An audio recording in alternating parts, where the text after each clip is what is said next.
ॐ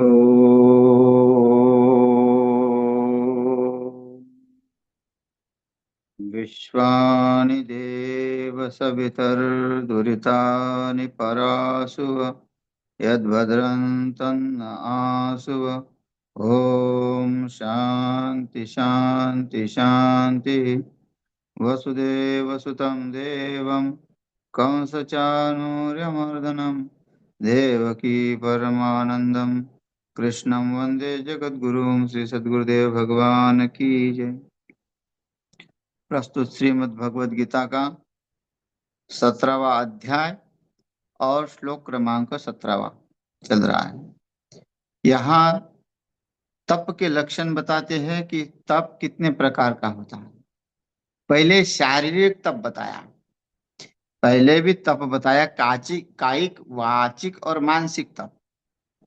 अब जो है उसमें भी कायिक वाचिक मानसिक में भी सत्व रज और तम तीन प्रकार का तप बताते हैं कि वो किस तरह कायिक वाचिक मानसिक तप सात्विक राजस तामसी है।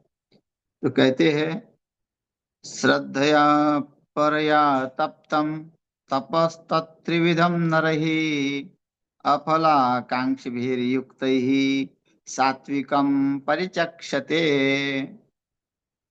श्रद्धया परया तप्तम, और जो श्रद्धा से किया जाता है। सबसे पहले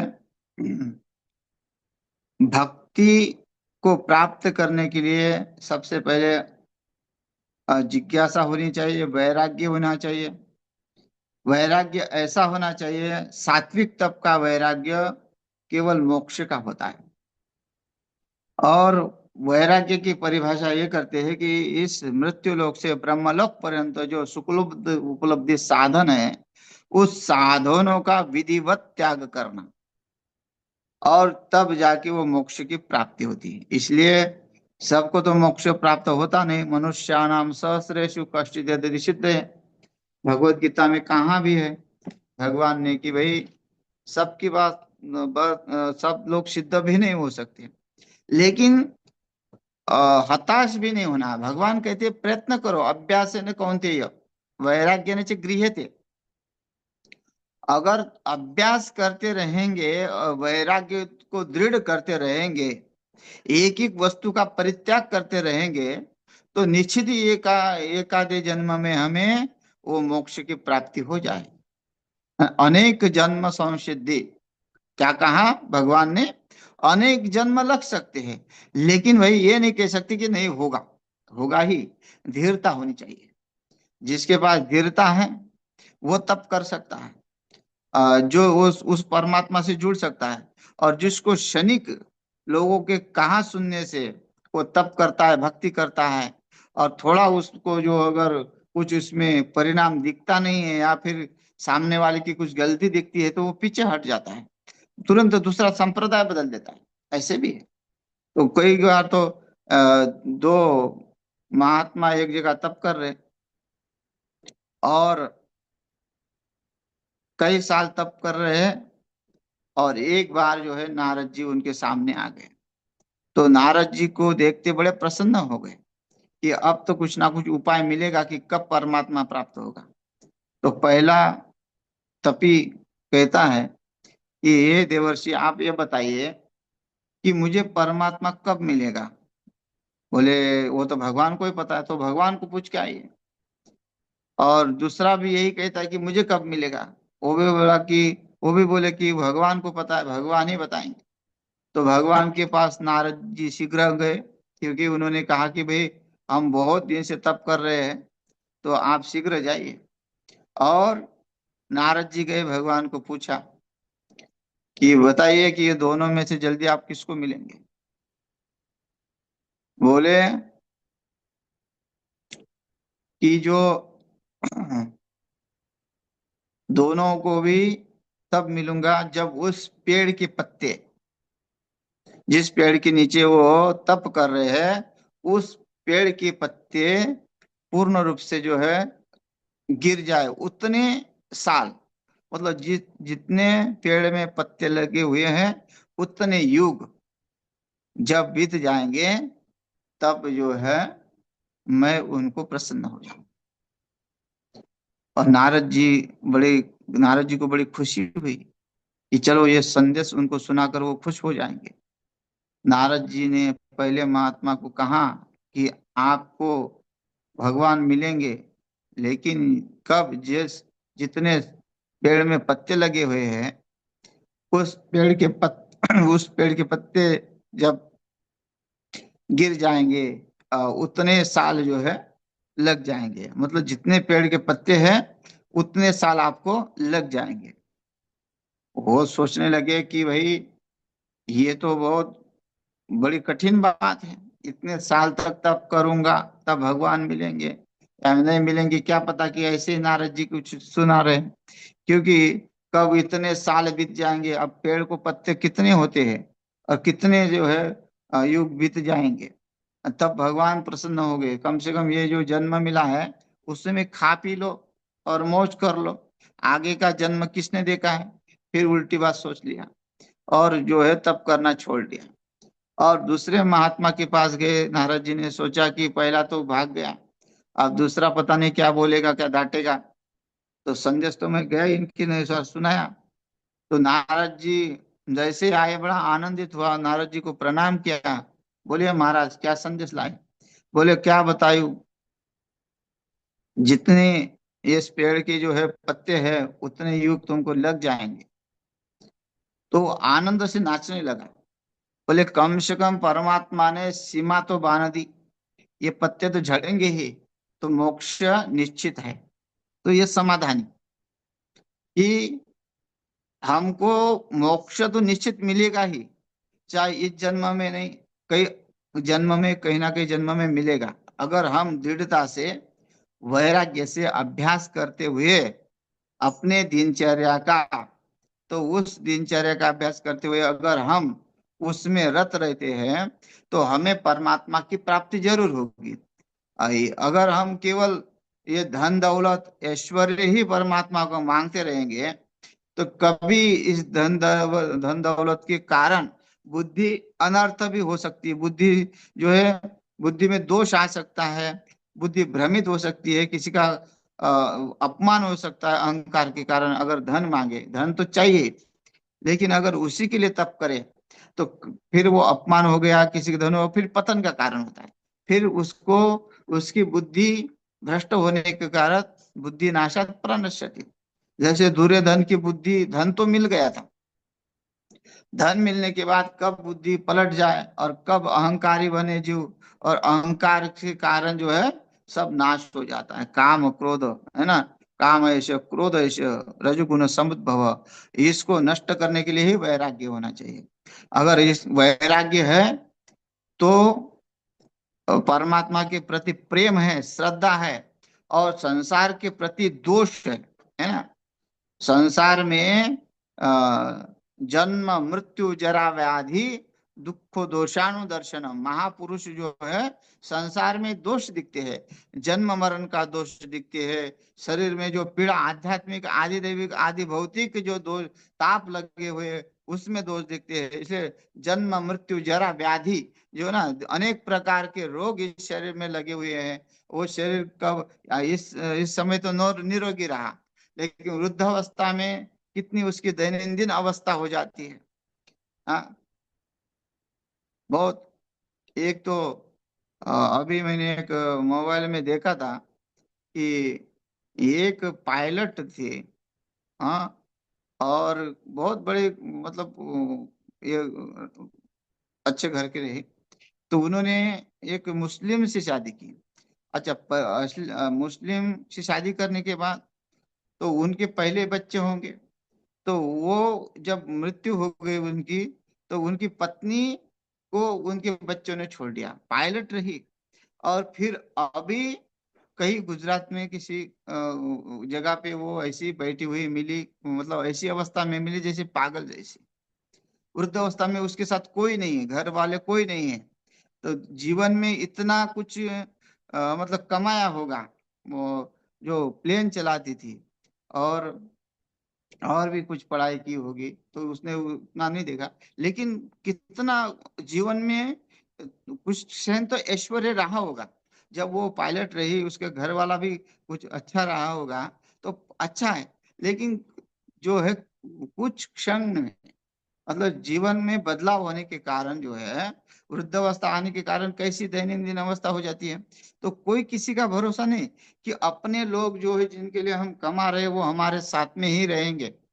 तो इसलिए परमात्मा साथ में रहेगा श्रद्धा से। अभी संसार को जियो, संसार में रहो, संसार का व्यवहार भी करो, लेकिन परमात्मा को ध्यान में रखते हुए चलो कि परमात्मा को प्राप्त होना है एक ना एक दिन। संसार में तो हम आए हैं परमात्मा को प्राप्त करने के लिए, तो मुख्य लक्ष्य हमारा संसार नहीं है। संसार तो हमारे लिए गौण है, परमात्मा ही हमारा मुख्य लक्ष्य है। उसी के लिए धर्म कार्य करो, और उस धर्म कार्य का आनंद आता है। मन अगर उस धर्म कार्य में लीन हो रहा है, मन अगर एकाग्रता हो रहा है उस धर्म कार्य में, तो उस धर्म कार्य का भी आनंद आता है। जैसे यज्ञ कराते हैं लोग तो उनको उसमें आनंद आता है। अपनी पूंजी पूरी की पूरी जो है धर्म में दे रहे हैं तो उनको उसमें आनंद है, सुख है, आत्म आंतरिक सुख मिल रहा है, तभी सब कुछ कर रहे हैं। नहीं तो कोई अपनी मेहनत को क्यों इधर उधर ऐसा कर दे। तो ये सुख है, परमात्मा का सुख है। तो कहने का ये है कि जो धन संपत्ति है उसी को ही मुख्य मत मानो। मुख्य ये मानो कि परमात्मा को कैसे जानना है ना। इसलिए तो क्या कहते हैं, ईशावास्यमिदं सर्वम यत्किंचन जगत्या जगत, हाँ, तेन त्यक्तेन भुंजिता माँ कश्चित् दुख धनम। ये क्या कहते हैं कि जो धन है वो धन दुख देने वाला है, और इसलिए उस परमात्मा को जानो। माँ किच्चित कृत माँ धनम, ऐसा कहा, कृत माँ धनम। तो ये जो भी तप करते हैं, वो तप जो है वो महात्मा धैर्य रखा, धैर्य रख के तप किया और उसको परमात्मा मिल गए। नारद जी ने कहा कि ये इस पेड़ के जो है पत्ते जब गिरेंगे तभी तुम्हारा जो है पूर्ण रूप से तप पूर्ण होगा। तो देखिए धैर्य जो रखता है, तो धैर्य हो, और जीवन में भाई हमको मिलेगा ही मिलेगा, और उस धर्म के मार्ग पे रहो, तभी हमें जो है वो प्राप्त हो सकता है। तो यहाँ कहते हैं श्रद्धया परया तप्तम तपस्तत्त्रिविधम नरहि। तीन प्रकार के जो मनुष्य है, और कोई मनुष्य सात्विक तप में लगा हुआ है, और कोई मनुष्य राजसी तप में लगा हुआ है, कोई मनुष्य तामसी तप में लगा हुआ है। और सात्विक का क्या अर्थ है, बोलते हैं श्रद्धा, श्रद्धा से परोपकार, से परोपकार भी हो, और अफलाकांक्षी भी युक्त, वो फल की इच्छा ना हो। जो कार्य कर रहा है वो भगवत प्राप्ति के लिए ही हो, और किसी सामग्री के लिए वो तप नहीं करे, या तो वो तप नहीं करता। वो उसमें ही उस परमात्मा को कुछ नहीं मांगता, है ना। प्रहलाद जी देखो भक्ति करते हैं, भगवान से कुछ नहीं मांगते। ध्रुव जी भक्ति करते हैं, भगवान से कुछ नहीं मांगते, भगवान ने दिया उनको, लेकिन उन्होंने भगवान से कुछ नहीं मांगा। गए थे इच्छा से, मांगने की इच्छा से तप कर रहे थे, लेकिन जब तप करते करते उनकी शुद्धता हुई, जब वैराग्य दृढ़ हो गया उनके अंदर, श्रद्धा तो दृढ़ थी, वैराग्य दृढ़ हो गया, जब नारद जी ने मंत्र दे दिया, और उन्होंने फिर कितने कठोर तप किया। कई दिन जो है पत्ते खाए, कई दिन हवा पे रहे, और परमात्मा मिल गए। तो वो देखिए कि उसमें उस तप को जो है सात्विक तप कहा जाता है, जो बाल्यावस्था में भी हो रहा है, और ऐसा खान पान जो है रहित, जो खान पान रहित है, जो केवल शुद्ध हवा पे वो तप हो रहा है। तो यहाँ तो देखो 2 दिन भी बिना ऑक्सीजन का नहीं रह सकता। प्रहलाद जी ने लास्ट के 2 महीने जो है पुनः हवा पे गुजारे। और आज भी अ, नर्मदा तट पे एक दादा गुरु जी है जो अ, कई सालों से नर्मदा परिक्रमा कर रहे हैं, और बिना कपड़े के और बिना अन्न के, अब तो उन्होंने जल भी छोड़ दिया था, केवल वायु, वायु उनका खान पान रहा एक साथ। तो बाद में उन्होंने जल ग्रहण किया।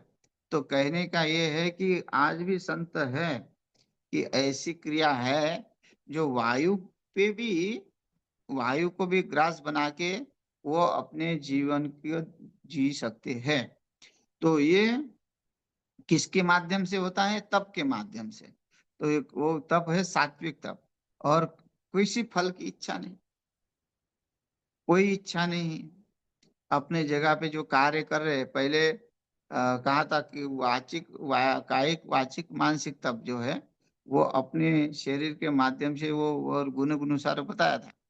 और फिर वही यहाँ यह है कि जो सात्विक लोग हैं वो फल की इच्छा नहीं करते हैं, वो केवल जन कल्याण की इच्छा और अपने आत्म कल्याण की इच्छा ही रखते हैं। अ, संतों को मिला तो ठीक, नहीं मिला तो ठीक। मिल गया तो धर्म में लगाएंगे, नहीं मिला तो अपना भजन कर लेंगे।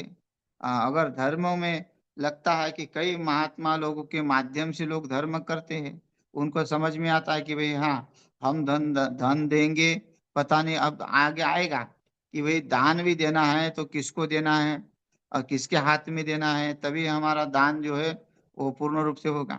अगर हम खुद किसी को दे रहे हैं, अगर हमारे जानकारी में नहीं है, और फिर वो उस धन का अगर दुरुपयोग करता है, तो उसका पाप हमें लगता है। ये हम किसी वो ट्रस्ट में बड़े बड़े इसमें देते हैं जहाँ कोई महात्मा रूप तो रहता नहीं है, लेकिन ट्रस्ट बना हुआ है, तो वो दान लगता है। अन्न क्षेत्र के नाम से ट्रस्ट चल रही है। अब अन्न क्षेत्र में जो दान दे रहे हैं वो तो उसकी रोटी खाते नहीं, पाते नहीं।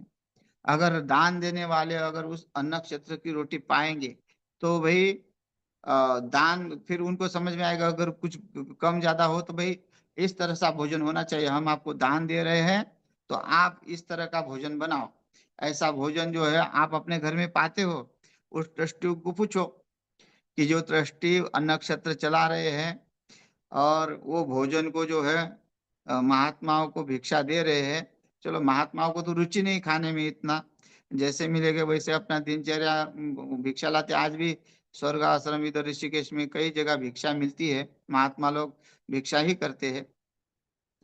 तो लेकिन ये अनुभव में आना चाहिए, जो देता है, जो भी उस अन्न क्षेत्र में दान दे रहा है, उस अन्न क्षेत्र में जाके एक दिन रोटी पाए, अगर उनको अच्छा लगा, जो ऐसे घर में पाते हैं उनको ऐसा लगा कि हाँ मन में, ऐसा नहीं कि लोग के हाँ भाई ठीक बना, ठीक बना, नहीं, और आंतरिक देखना कि हाँ मुझे इसमें क्या महसूस हो रहा है।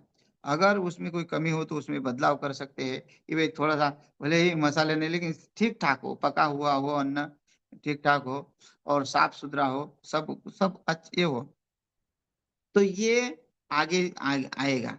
तो कह इसलिए रहे हैं कि जो फल की इच्छा है, वो फल की इच्छा महात्मा लोग नहीं करते हैं। जन कल्याण के लिए जो है आश्रमों का निर्माण होता है, और लोगों की भक्ति भाव एकत्रित हो जाए, महा सब जनता एक एकत्रित हो जाए, और वहां मिलजुल के जो है सत्संग हो जाए, कथा हो जाए, भजन कीर्तन हो जाए, या कोई पूजन हो जाए, इसी माध्यम से वो आश्रम होता है। तो इसी नहीं कि उसमें पूरा उसमें ताकत नहीं होता है, नहीं। तो इसी कारण जो है धर्म आगे बढ़ता है, और हमारा भी जो है जो लोगों का भी कल्याण, गंगा माता जो बहती है तो लोगों को भी कल्याण करती है, लोगों की जमीनों को हरा भरा करती है, और उसका लक्ष्य जो है समुद्र को मिलना, वो समुद्र को भी प्राप्त होती है। तो ऐसा सात्विक तप जो होता है वो अपने लक्ष्य को भी प्राप्त होते हैं, और संसार में परोपकार भी करते रहते हैं, तप करते हैं। तो ये है सात्विक तप, जो फल की इच्छा न रखते हुए। देखिए यहाँ सात्विक कहा, तामसी भी कहा, राजसी कहा। अगर कोई तामसी व्यक्ति है, भगवान ये भी कहते हैं कि भाई तामसी व्यक्ति भी सात्विक तप कर सकता है, या सात्विक तप करके वो भगवान को प्राप्त करते। भगवान तो कहते कि मैं उसको मिलूंगा, ऐसा नहीं है। अगर वो दुराचारी है, दुष्ट है, तो मैं ही उसको मिलूंगा। बोलते अपि चेत सुदुराचारो भजन्ते माम मन्य भाग। हाँ, साधुरेव स मंतव्य सम्यक व्यवसितो ही सह। कहते हैं कि यदि कोई अतिशय दुराचारी भी अनन्य भाव से मेरा होकर मेरा भजन करता है, मुझे भक्ता है, वो अगर मेरे पे पूर्ण श्रद्धा रखता है, तो मैं उसको प्राप्त हो जाता है, उसको वो भी साधु मानने योग्य है, ऐसा कहते हैं। है ना? जो अजामेळ है, कितने हो गए, धुंधुकारी है, लास्ट में जब वो परमात्मा की शरण में आ गए, भक्ति की शरण में आ गए, तो उनका भी कल्याण हो गया। तो ऐसा नहीं कि जो भी दुष्ट भी होगा तो चलेगा, लेकिन जो मनुष्य है, वो सात्विक भाव में भी वो तामसी तप करता है या फिर उसके विचार बदलता है, तो वो अपने स्वार्थ के लिए जो है तप करता है, तो उसको कोई नहीं, फिर वो भगवान कहते हैं उसको उससे ही फल मिलेगा। तो इसलिए उसको सात्विक कहना चाहिए, जो फल की इच्छा न रखता हुआ और श्रद्धा से कार्य करता हुआ और परोपकार में रत रहता हुआ ऐसा तप अगर करता है, तो वो सात्विक तप कहते हैं। और राजसी तप कहते हैं सत्कार मान पूजार्थम तपो दम्भेन चैवयेत् क्रियते तदिह प्रोक्तम राजसम चलम चलम ध्रुवम। यत तपः, जो तप सत्कारा सत्कार मान पूजार्थम, जो मान सम्मान के लिए किया जाता है, तप, जो खुलेआम कोई प्रदर्शन कर रहा है तप का, या फिर घर गृहस्थी को छोड़ के लोगों का देखा देखी में कि भाई इसमें तो बड़ा मान सम्मान है, जिसको कोई पूछता नहीं था, उसको घर छोड़ने के बाद जो है सब लोग पूछने लगते हैं।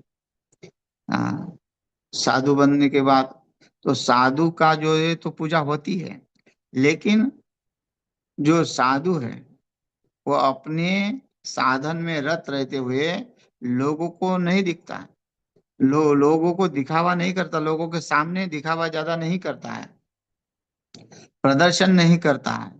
हाँ, और अगर कोई मान सम्मान नहीं करता तो उसके लिए उसको दुख भी नहीं होता। क्यों बोलते हैं ना, तथा मान अपमान यो शीतोष्ण दुख दुख समसंग विवर्जित। कोई मान करे, कोई अपमान करे, उसमें कोई किसी प्रकार का जो उसका ध्यान नहीं है, वो अपने में स्थित है। वो साधु जैसे जब जड़भद्र राजा उस ब्राह्मण के योनि में गए, और वो ब्राह्मण जो है अ, जब पालकी ढो रहा है तो राहुगण जो है उसका अपमान कर रहा है कि भाई कि तू मोटा है, तू जो है हट्टा कट्टा है, फिर भी तुझे कुछ खाना कम पड़ गया है, मतलब वह व्यंग कर रहा है उनके ऊपर। फिर भी उनको कोई फर्क नहीं पड़ता, फिर उन्होंने राजा को उपदेश किया। तो ऐसे सात्विक तप वाले वो ऐसा दंभ नहीं करते हैं कि दिखावा नहीं करते किसी बात का कि मैं ज्ञानी हूँ, मैं मुक्त हूँ, ऐसा नहीं है। तो ये सत्कार मान पूजार्थम, वो सत्कार के माध्यम से, मतलब लोकेशन, है ना, लोकेशन जब चाहेंगे, अब बड़े बड़े जो इंटरनेशनल जो है वो सब लोकेशन है, अगर जितने पब्लिक पीछे पड़ेगी उतना समय कहाँ मिलेगा, सबको समय देना पड़ता है, जगह जगह जो है समय देना पड़ता है। तो अ, फिर जो है तप कम हो जाता है। हाँ भाई, आपकी अ, भगवान जो देखिए हनुमान जी, अष्ट सिद्धि नौ निधि के दाता, जो हनुमान जी की उपासना करते हैं, तो हनुमान जी की उपासना करने के बाद उनको उस तप का परिणाम भी मिलता है ना। हाँ, क्योंकि हनुमान जी तो देने वाले ही है, दाता है वो। तो देने वाले हैं तो वो मिलता है। ऐसा नहीं कि हनुमान चालीसा या हनुमान जी की उपासना करने से नहीं मिलेगा। हनुमान जी की उपासना करने से बहुत कुछ मिलता है। संसार का सब सुख मिल जाता है। और अगर कुछ नहीं मांगो तो हनुमान जी मोक्ष देने में भी समर्थ है ना। तुलसीदास जी को जो है हनुमान जी ने ही मोक्ष को प्राप्त कराया, तो राम जी को मिलवाया। तो हनुमान जी की जो एकादश सिद्धि अगर प्राप्त हो जाती है तो उसकी कितनी लौकिकता बढ़ जाती है। और लौकिकता बढ़ने के बाद भी जो है स्वयं की जो साधना वो कम हो जाती है। फिर लोगों के कई लोग जो है लोगों के सुख दुख देखने लग रहे हैं। किसी को भूत लगा तो उस भूत को निवारण कर रहे हैं। किसी को बीमारियां है ना। प्रदर्शन तो हो रहा है ना। भाई डॉक्टर भी है, आयुर्वेदिक भी है। मंत्र के द्वारा भी होता है, ऐसा नहीं है। मंत्र के द्वारा भी चिकित्सा होती है, रोगों का निवारण होता है। लेकिन कहीं ना कहीं अपने तप को क्षीण करना है। इसलिए तो आयुर्वेदिक निकला ना। अगर आप उसमें लगे रहेंगे, आयुर्वेदिक सबसे पहले आयुर्वेदिक था। हाँ, आयुर्वेदिक में सब उपचार थे। हाँ, फिर अब बाद में जो है सर्जरी भी हो सकती है उसमें। लेकिन वो करने की जरूरत नहीं पड़ती थी लोगों को। आजकल सर्जरी करने की बहुत जरूरत पड़ रही है। तो ये जो तप करते हैं उनको जो सिद्धि प्राप्त होती है, तो वो उस सिद्धि के माध्यम से कहीं कहीं अभी देखा जाएंगे, यूपी में भी है, एमपी में भी है। ऐसे कई लोग अपना आ, लगा रहे हैं, अपने शिविर लगाते हैं। मैं भी कुंभ मेले में गया था। आ, अभी जो प्रयाग का कुंभ हुआ था उसमें, तो वहाँ एक उड़ीसा के आए व्यक्ति, उन्होंने अपना कैंप लगाया। बोर्ड था और उन्होंने उनके पास लाइन लग गई। उस लाइन में मैं भी लग गया था। तो वो करते क्या थे, कुछ पीठ पे थपथपाते थे, इधर उधर थोड़ा हाथ लगाते थे, बस हो गया जाओ। लेकिन अभी मुझे कुछ भी ऐसा कुछ फर्क नहीं पड़ा। हाँ, मैं तो शुगर के लिए गया था कि हाँ, जब कुछ इतनी लाइन लग गई तो मैं भी लग गया लाइन पे। तो देखिए, हो सकता है किसी को कुछ अनुभव आया हो, लेकिन वो सब बीमारियां ठीक नहीं। वो उन्होंने बोलना चाहिए ना कि भाई हमें हमसे ये बीमारी ठीक नहीं होगी। बस आओ, लग जाओ लाइन पे और फिर थपाओ। अपना प्रचार करने के लिए आए थे, उड़ीसा के थे वो। तो यहाँ है ना, दो चार लोगों के किसी के माध्यम से किसी ना किसी से भ्रमित करते कुछ हो भी सकता है। लेकिन वो सब जो है उनका क्या होगा, वो सब ये जो है मान पूजार के लिए ही है। अगर उनको सत्य प्रतीति है, हाँ, तो वो सब लोगों की बीमारी दूर करते, एक की नहीं करते, सबकी बीमारी दूर हो जाती उनसे। लेकिन हमने प्रत्यक्ष अनुभव किया, और लगा तो था कि ये कुछ ना कुछ दिखावा चल रहा है। लेकिन फिर भी कहा ना कि भाई फ्री में हो रहा है तो क्या जाता है, अपना लग जाओ लाइन में। तो ये ऐसा करके लग गए थे, लेकिन वो ऐसा कुछ नहीं है। तो ऐसा कुछ दम्भ चल रहा है। नहीं तो फिर आयुर्वेदिक क्यों निकलता, मंत्रों के उसी के द्वारा हो जाता। मंत्र द्वारा, जो मंत्र जिन्होंने सिद्ध किया ऋषि मुनि जो है, उनके तो आशीर्वाद से हो जाता है ना। भगवान ने वो कुबड़ी के ऊपर हाथ घुमाया तो वो सीधी हो गई बिल्कुल। ऐसा नहीं है, सामर्थ्य ऋषि मुनि में है, मंत्रों में भी है। लेकिन जो दंभ कर रहे हैं उनमें नहीं है। दंभ करते तो सब उनके पास चले जाते, ठीक हो जाता। ऐसा कोई सामर्थ्यवान नहीं है कि उसका पूर्ण रूप से रोग ठीक हो जाए। बस कुछ सेन के लिए हो सकता है कि, या कुछ उसकी बुद्धि के ऊपर कुछ परिणाम होता है, वो होता है। लेकिन उसको कौन माने। तो नहीं तो कितने लोगों को दुनिया में शुगर फैला हुआ है, और हजारों दवाइयां शुगर की निकली है, लेकिन एक कोई शुगर की कोई ठीक करने वाला नहीं है। तो कहने का तात्पर्य है कि जो दंभ है वो तामसी, वो राजसी, अपने सुख स्वार्थ के लिए, अपने वैभव को प्राप्त कराने के लिए वो तप करता है। हाँ, वो कुछ ना कुछ मंत्र की या सिद्धि का किसी किसी माध्यम से थोड़ा बहुत तप कर दिया, और उसको वो सिद्धि प्राप्त हो गई। तो ऐसा सत्कार मान पूजार्थम तपोदम्भेन चैव यत् क्रियते तदिह प्रोक्तम राजसम चलवद्रुम। ये जो है राजस, अध्रुवम, यहाँ राजस कहा जाता है, जो क्षणिक फल वाला तप है ना, यही समाप्त हो जाता है। उनकी वाहवा ऐश्वर्य यही वो प्राप्त होता है, और उनकी कीर्ति भी यही समाप्त हो जाता है। मरने के बाद उनको कोई अगरबत्ती भी नहीं लगा सकता। ऐसे लोग भी है। तो ये सात्विक और राजसिक तप का जो है निर्णय हुआ। अब जो है तामसी तप कहते हैं, वो कल कहेंगे, समय हो गया।